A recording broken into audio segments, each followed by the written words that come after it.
And he'll be going for his postdoc in study of Vitor Sampaio.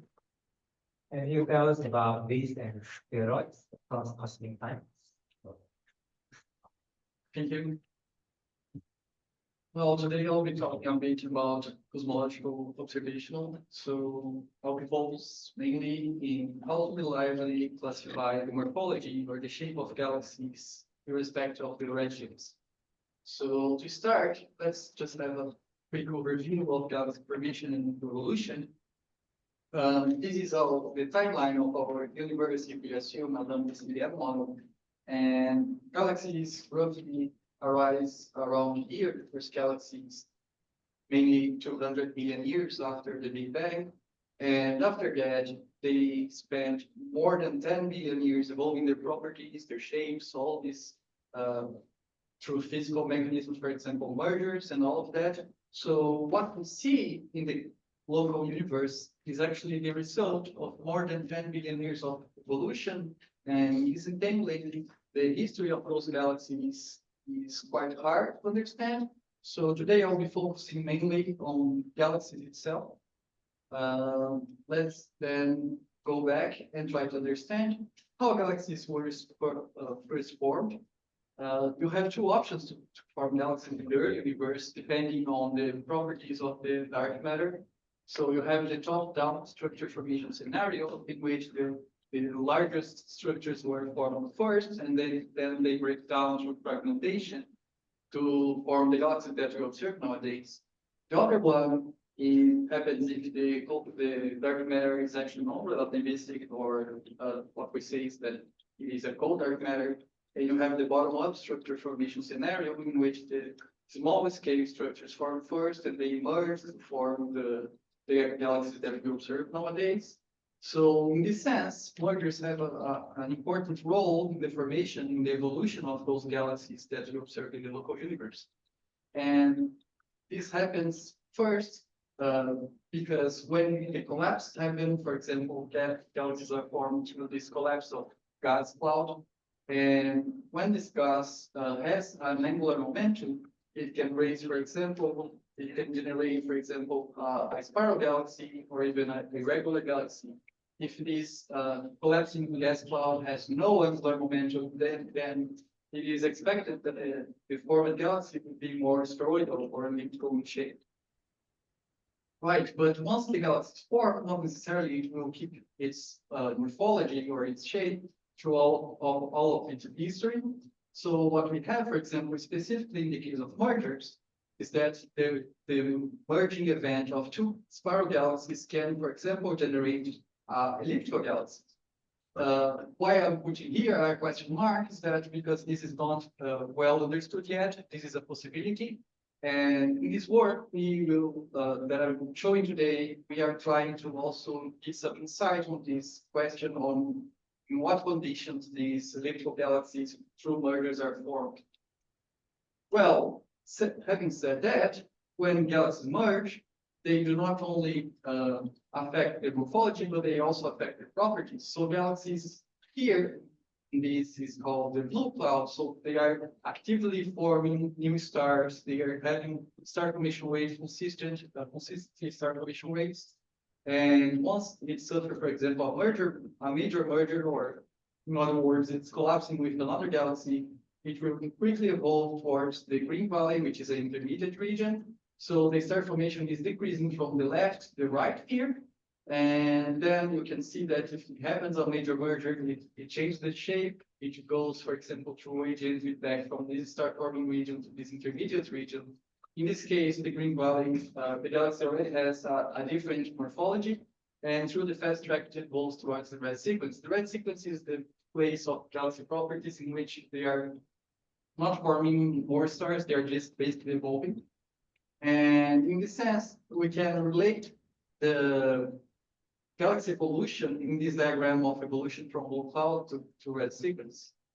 Okay, so but all these is something theoretical. Now, what we observe in the local universe, what we can see around us. First of all, this is the Hubble sequence. So this is a characterization of the different morphologies that we observe in the nearby universe, first presented by Hubble in 1924. You have, for example, here the elliptical galaxies here, S zeros, and which are called lenticular, and then the spiral galaxies right out. This is called the Hubble form. It is important to mention, although, that this classification of galaxy morphology does not imply that this is an evolution. Galaxy not necessarily evolve from spiral to elliptical or to elliptical to spiral. This is just a classification of morphology based on visual inspection. And well, this is done using in the optical band. And if we go to other bands, we have a much more complicated trend of galaxy morphology. So we can have a lot of different stuff here. So the morphological features of a given galaxy can depend on the filter that you are using in the observation. This means that characterizing these galaxies' morphological features is quite hard, especially when you have, for example, different other mechanisms affecting this galaxy evolution. Here, I'm showing on the right-hand side, this is a galaxy that is infalling toward the center of a galaxy cluster, the Virgo galaxy cluster. And you can see here, this X-ray is tracing the shocks that is happening between the hydrodynamic interaction between the galaxy and the infracluster medium, the hot gas that is in the infracluster medium. And this interaction can actually lead to this run pressure, stripping out the gas from the galaxy and changing its morphology and also quenching the star formation.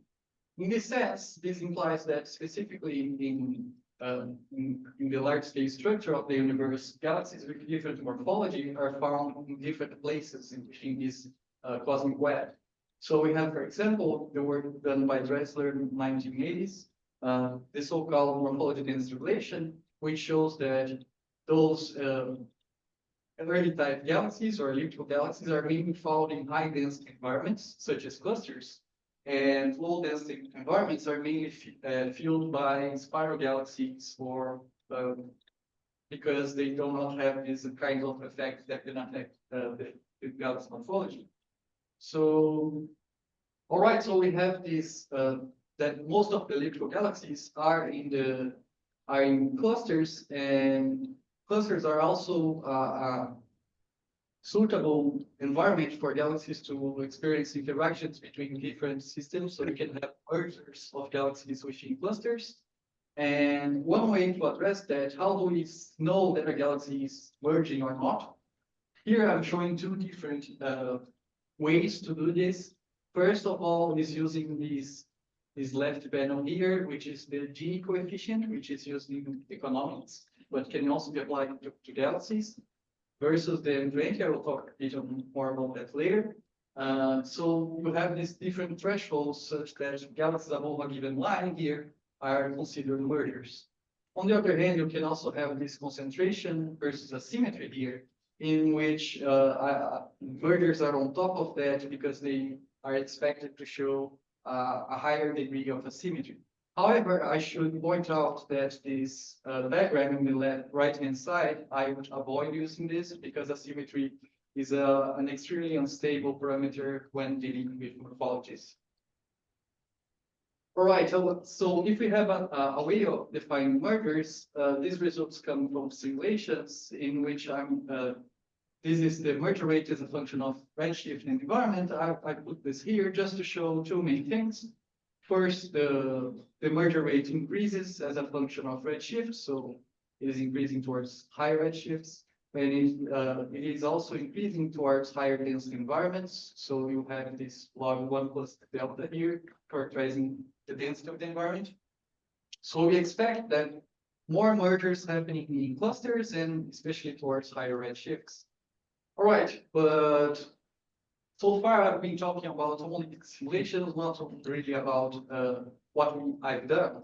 So my question is how to reliably classify morphology respective of the redshift, if I'm talking about redshift of the local universe or high redshift universe.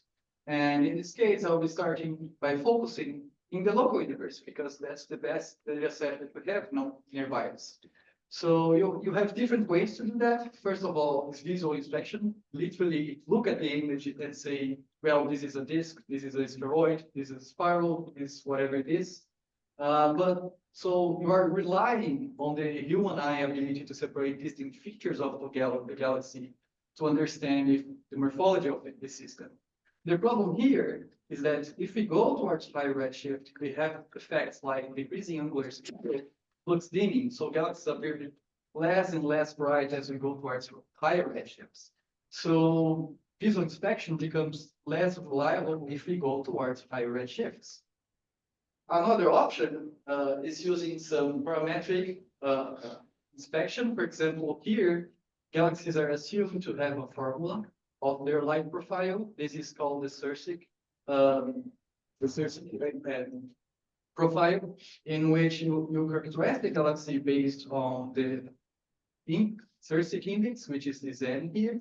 So if you expect galaxies to be more like this shape, they would have a Circic index close to 1 to 2. And if they are more like bulge dominated, then you have Circic index close to 4. But here we have to assume something about the light profile of the galaxy. We're assuming an equation for that. This is not actually always the case, especially because this equation here assumes that you have a symmetry around the angular scale of the galaxies. There's a symmetry around the theta. And this is not always the case. To avoid that, to avoid this assumption, what we can do is actually to assume something that we call the non-parametric approach. We just have the image. This is the asymmetry.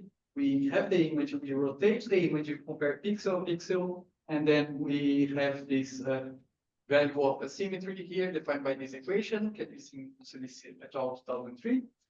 So this is not making any assumption about the light galaxy profile. The problem here is that you have different systems, different non-parametric systems in the literature, and I'll talk a bit about that later. More recently, we also have, with IA and all that, you have automated methods to classify galaxy morphology. You have machine and deep learning, and the problem here is that people who are using this without any, how can I say that? They're just using it as a black box, and they may be extremely critically dependent on the training set. So, for example, if you apply the same method to using 2 different training sets, the results may vary. So, going back to the to our subsamples to test our non-parametric index, since I'm looking in the local universe, I'm taking data from the Slow Digital Scale Survey, SDSS. This is the redshift range 0.03 to 0.1, and this magnitude threshold in there and to guarantee completeness. We know that those galaxies are classified as ellipticals or spirals because we have classification from the galaxies 1. So for now, just to be simple, we are classifying them between spirals and ellipticals without any other further separation. We have the sample, and we think that the sample we measured these non-parametric indexes, the concentration, asymmetry, and smoothness. This is the CAS system, and you can see here that even for galaxies that are visually inspected as elliptical or spirals, especially asymmetry, which is in the middle, and smoothness, which are on the right-hand side, there is a huge overlap between these 2 distributions. What this is telling us is that, well, those indexes are not really good to separate disks and elliptical galaxies. The concentration is doing okay, but the other 2 not really. And well, so what we did, we came up with a different alternative, which is using the idea of channel entropy. So basically, we are measuring the channel entropy for each galaxy based on an histogram. And you can see here that on the left-hand side, this is the channel entropy separation. You can see that it's doing a great job. In the middle, it's the Gini index from economics. So this measures how much inequality in the light distribution it is in the galaxy.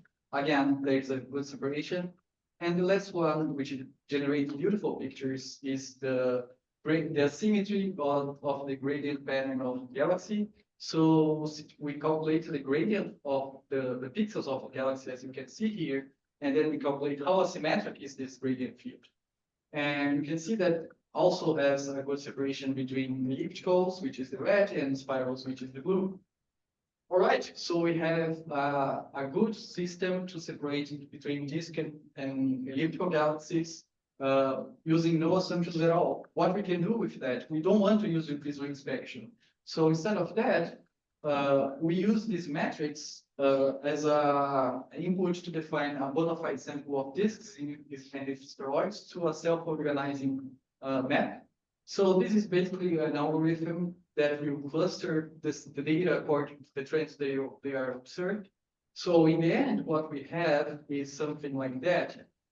So here I'm showing a 4x4 grid in which each cluster here, this is a single cluster, and you have high entropy, low Gini, and high G2. If you go back, you can see that galaxies that have high entropy, low Gini, and high G2, those are spiral galaxies.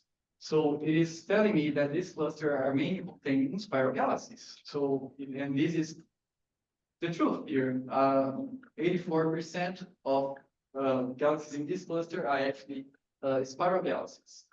So we can use this to create subsamples of disk and elliptical galaxies to use this as training sets for convolutional neural network algorithm.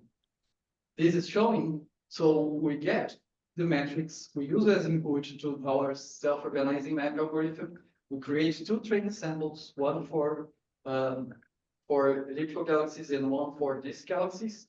And what we have is that we can now apply this convolutional neural network to other systems, to a large number of galaxies, and we achieve a precision of more than 95%.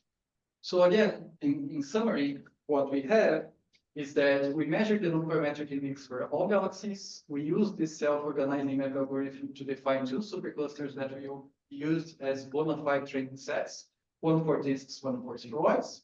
We train a convolutional neural network with the training samples and apply to a larger sample of galaxies, and then we can do all the statistics about it, compare results, precision, reliability, etc. Right, this was for the local universe. Now let's go a bit higher towards high redshift using this candles data. In this case, the problem is this one. Look at the right-hand side and the left-hand side. The galaxy at the left-hand side is exactly the same galaxy, but I'm simulating this galaxy in redshift instead of 0.1 in 1.5. I think no one would say that that you have exactly the same properties from the left-hand side in comparison to the right-hand side. Because of this redshifting, what you have is that you lost trends of the galaxy morphology, for example, disks, bulges, and substructures. And this is a problem indeed. So that's why we have to update our method when we treat to higher redshifts. But let's talk a bit about the candles data. So the candles data, we are limiting our sample from redshifts 0.2 to 2.4. Here I'm showing this square. Those are the galaxies that were selected as a function of stellar mass and the number. And one thing that I should point out is that although it seems small in redshift when we talk about James Webb Space Telescope new data that goes to redshift 8, 9, 10, actually, we are probing more than 10 billion years of the universe history just by looking at this redshift range. So from redshift 0.2 to 0.4, what we have is that we are looking up to look back time around 11 billion years in cosmic history. This means that we are probing most of the galaxy evolution only looking at this redshift, and there's a problem in that. There's a lot of works that only use a single convolutional neural network model applied to this whole redshift. But galaxy evolution time scales are of the order of 1 to 2 billion years. So this means that I'm mixing a lot of stuff that are constantly evolving towards these redshifts, and I'm putting them all together. And honestly, this does not make sense. So what we do is actually separate these galaxies in different redshift bins, in the sense that each bin is roughly covering 1 billion years of cosmic history. And by doing that, what we what we can do is actually create a convolutional neural network model for each one of those beams using that method that I told you before. And some results are very interesting if we compare the model from one beam with another one. So for example, here, let's focus on the first panel A here. We are taking exactly the model that we have for the first beam, and then we apply the same model for all the other beams. What happens is that the accuracy, which is measured here by this called F1 score, it decreases, which means that more galaxies are changing their classification in comparison to what they were labeled when using their same redshift beam model. So what this is telling us is that indeed galaxies are evolving their morphology as a function of time. And if I put a lot of a single model to a whole redshift range, wide redshift range, this will cause mainly to input some bias on your results or something like that. So this approach avoids that. We are doing galaxies in each redshift beam, guaranteeing that their subtleties are well treated. All right, but I showed you before that the galaxies evolve from redshift 0.1 to 1.1. The image is quite different. So the metrics that we are measuring are also considerably different. What we do to avoid that, to understand how this is affecting our results, is actually we use a simulation code called Spheroids. This code can simulate the galaxies in a distinct redshift using any property that you want, basically, and we can measure the metrics and understand how they degenerate as we go towards high redshift. And then we can apply again our model and understand how they will affect the fraction of, for example, of disks and spheroid galaxies as a function of redshift.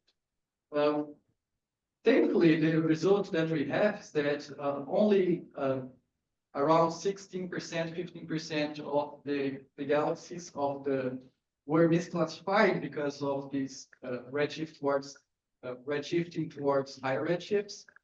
So in this case, we can say that our method is robust, even if we apply this to a high redshift range.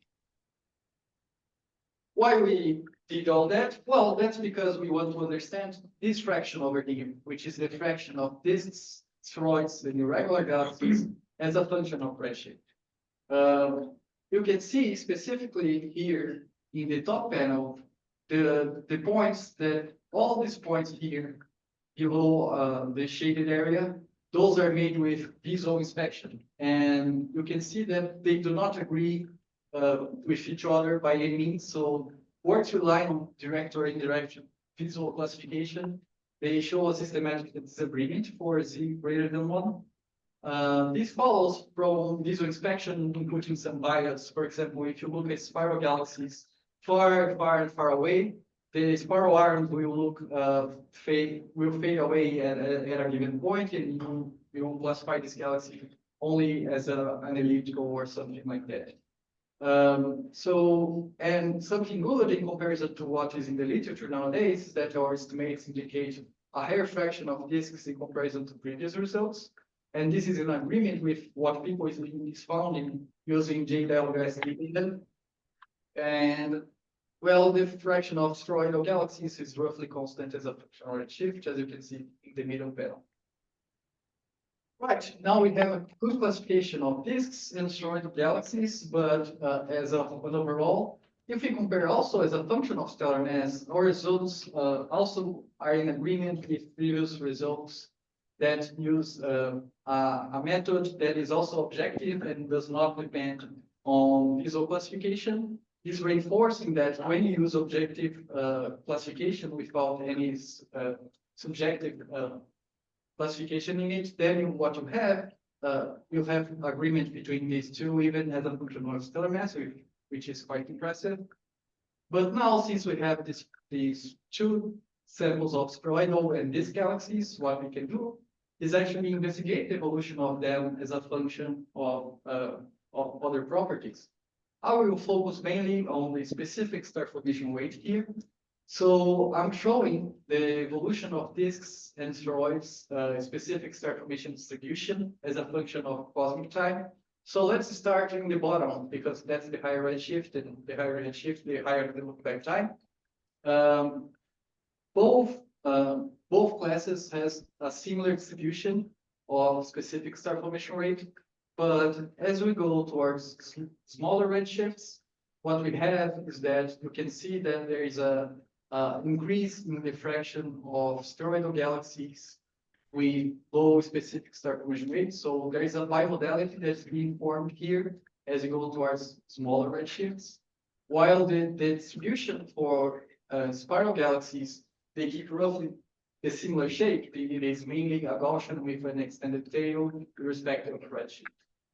All right, but this specific star formation rate, this is defined as the star formation rate of the galaxy divided by the stellar mass of the galaxy. If that's so, this trend may be following from or the star formation rate or for the stellar mass. Well, so let's first disentangle this by comparing the distributions of star formation rate, and I'll be quick here. We don't see a difference between star formation rate of disks and spheroids as a function of redshift, at least not until 0.2. The distributions are quite similar with a medium difference in the lowest redshift pin here of around 0.3x. This is quite in contrast with the observed in the local universe, where the median difference between disks and spheroids star formation rate is around 0.4, is more than 1x. But since there are no difference here, the only option left is that the bimodality is following from stellar mass, and that's the case. Again, they start with a similar distribution here at the bottom, and as we progress toward the top of the panel, you can see that there is an increasing bimodality. So there are spheroids that are being built as we go towards lower, smaller redshifts. On the other hand, if you compare the distribution for these galaxies, there is a decrease in the stellar mass, in the median stellar mass. Let's say here that we have a stellar mass median for the disks of almost 7. And as we go down here, this median stellar mass is around 9, the peak of this distribution. If this is the case, I'm having galaxies that are forming stars, but their stellar mass are decreasing. How is that possible? And one possible scenario for that is that those galaxies are being are merging. Mais tarde a gente leva ela lá de novo. Que aí ela consegue fazer as coisinhas dela. No fim, não precisei fazer nada.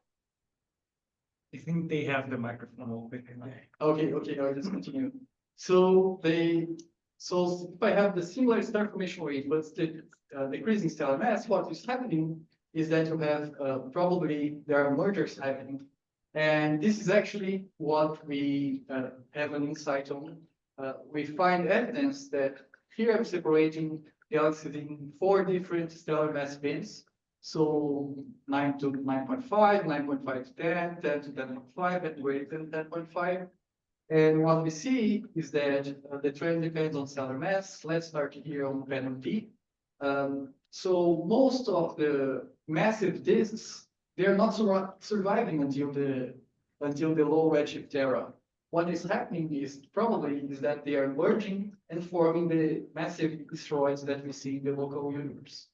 This means that this is saying to us that the merging are killing those disks and leaving only the massive spheroids, and the only disks that survive until now are the less massive ones, and that you can see here on panel A. So the fraction of them always increases also towards high redshifts, smaller redshifts. This is telling us that, well, the mergers are not really affecting these low mass disks, which is in agreement with a scenario called bone sizing, but cast later if you want. And well, since we have these spheroidal galaxies that are being formed through mergers, this means that we have more than one pathway of evolution for spheroidal galaxies. And this, we characterize that by comparing, I'm using a Gaussian mixture molecule to separate the two different components. And using this, we characterize these two families of spheroid. One family has a higher specific star formation rate, which is comparable to disks, and other has lower specific star formation rate, which are probably formed through mergers. So the one that has higher specific star formation rates, probably they were already born with this elliptical morphology, and the other one were formed through mergers. Not only that, the mergers, as I told you, can affect the quenching of the galaxy, the star formation activity of the galaxy. So these two families here start here at the top here of this panel. This is called the star formation sequence diagram. And galaxies above these two black lines are in the blue cloud. The in between is called the green valley. In the bottom of the panel is called the red sequence. And what we have here is that galaxies start here in the blue cloud, and as we progress towards the smaller redshifts, they are evolving towards the bottom of the panel, even populating the green valley. So this is saying that this component of spheroidal galaxies that were formed through mergers, they are already evolving from the blue cloud to the green valley. So this is an imprint of the galaxy evolution driven by these mergers. Right. So these were our results for using candles data. And now this is our preliminary results, but we are extending this using JWST data. I'll just show this plot over here. So this preliminary result is telling us that here you can see the label. I think it's down here. Yes. If you compare the circles with the crosses, what you have is that our method we're using HST and JWST data for a given for an overlapping redshift rate, and what we have here is that there is an agreement when you use our method for these two different data sets, which means that again this is reinforcing that our method is working irrespective of the data sets that we are using. And more than that, there are a lot of works in the current literature that is telling that there is a increase of spiral galaxies beyond redshift 3. We are claiming quite the opposite. We are saying that those galaxies are actually regulars. So this is still have to be refined. We have to do a lot of tests still, but this is a preliminary result that can be very impactful. So I'm looking forward to it. And just to finish, my take-home message, we show that non-parametric indexes, they're commonly adopted in the literature and not efficient in separating disks and spheroidal galaxies. For that, we propose a new system with a better performance in respect of the survey. So we tested SS, HST, and JWST.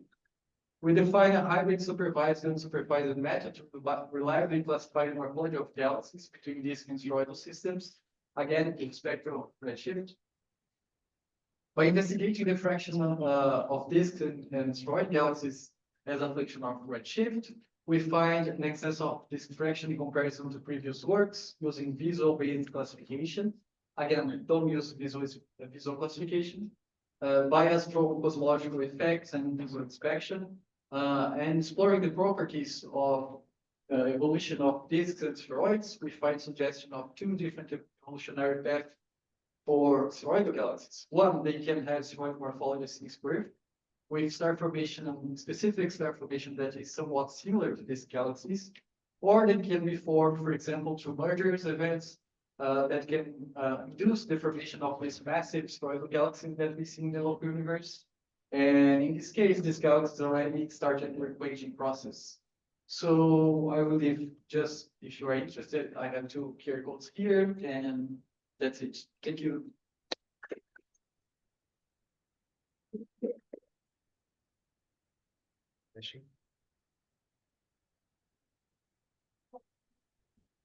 So you define this redshift beams from different morphology classification. How many you choose then?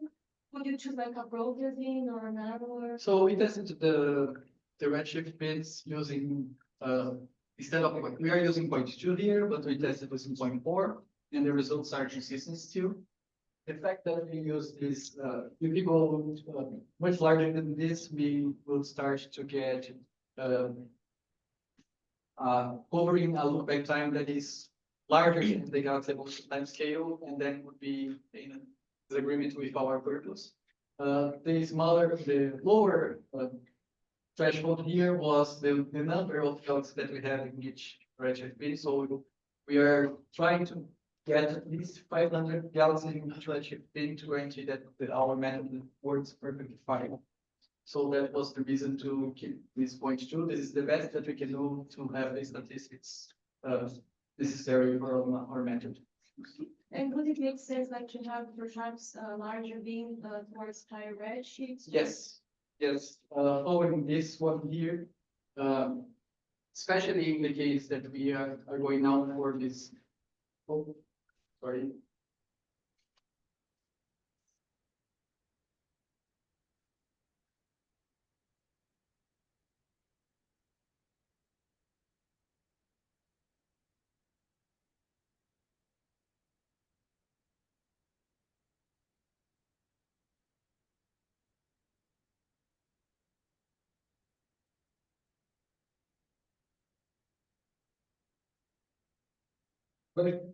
But now that we are going to GWSE, we are covering roughly above 3. And in this case, the time scale that we are covering is much less than what we had so far. So we intend to use larger beams to guarantee that we are still probing somewhat similar to what we have. Thank you. The questions.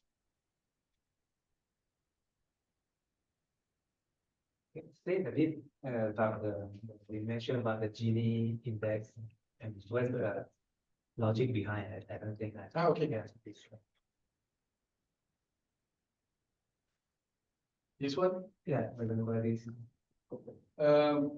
So let's go with the Gini. Here, the Gini is a coefficient used in economics to measure how the inequality of wealth distribution for people.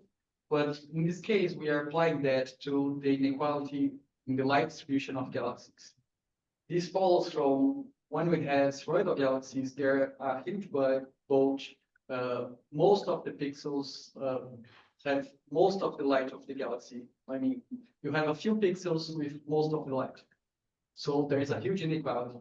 When you go to these galaxies, what happens is that this inequality does not happen that strong. I mean, you have not only the bulge, but you have also the spiral arm. So the separation between light distribution, the light of the galaxy is much more equal in that regard. And in this case, what is done is, I think I can go here. This here is the 45 degrees line, which means that all pixels have the same intensity. And here is a Lorentz curve in which you have the percentage of pixels as a function of, for example, of the values of the pixels here. You create a Lorentz curve. And the definition of the Gini index is exactly this area that is in between these two curves. So what we measure is how far away is the distribution of pixels in the galaxy from a uniform one. That would be the case that you have this straight line here. So the fire is not. Yes, exactly. But this, I mean, people has not used this in the past. It's like the Gini. This is not entirely new, but people were still, there's a lot of words that still favors asymmetry, for example. I have a lot of critics regarding this method, especially if you go here. This one, for example, let's take, why is there this threshold here for mergers? How do you know that mergers have a symmetry larger than 0.35, which is this case over here? Well, the thing is, there is a work from Consolidates 2003 in which he measured he created the system roughly and measured those galaxies using HST data. But not necessarily, just as I told you, this will hold for different surveys, for different redshifts. So what people are still using a threshold that it is not necessarily applicable to other redshifts, other surveys distinctively. So this is a problem that should be taken into account that people kind of just ignore.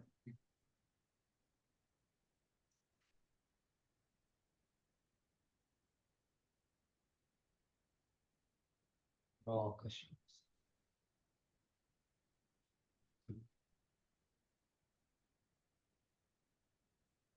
Not as thank the government.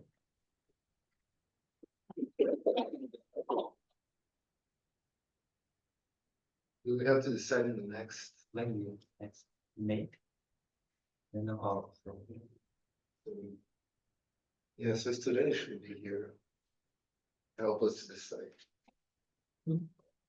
Maybe he's thinking that the seminar will be over by 3. Well, he has a meeting with Opacity, so he's Okay. busy. What are the options? So we are in. So May, At May 2nd, May 9th. May 2nd is a problem because I didn't make first. May holiday, So May 9, May 9th. we will decide by May what topics. We get volunteers here. You want to-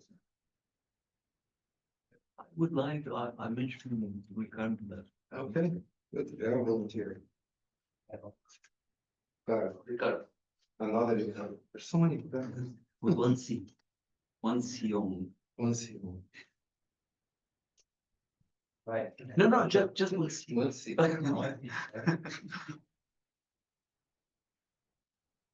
What are we going to talk about? It's about the Vai começar com a two-body problem, self-work computations. So gravitational waves. Yes.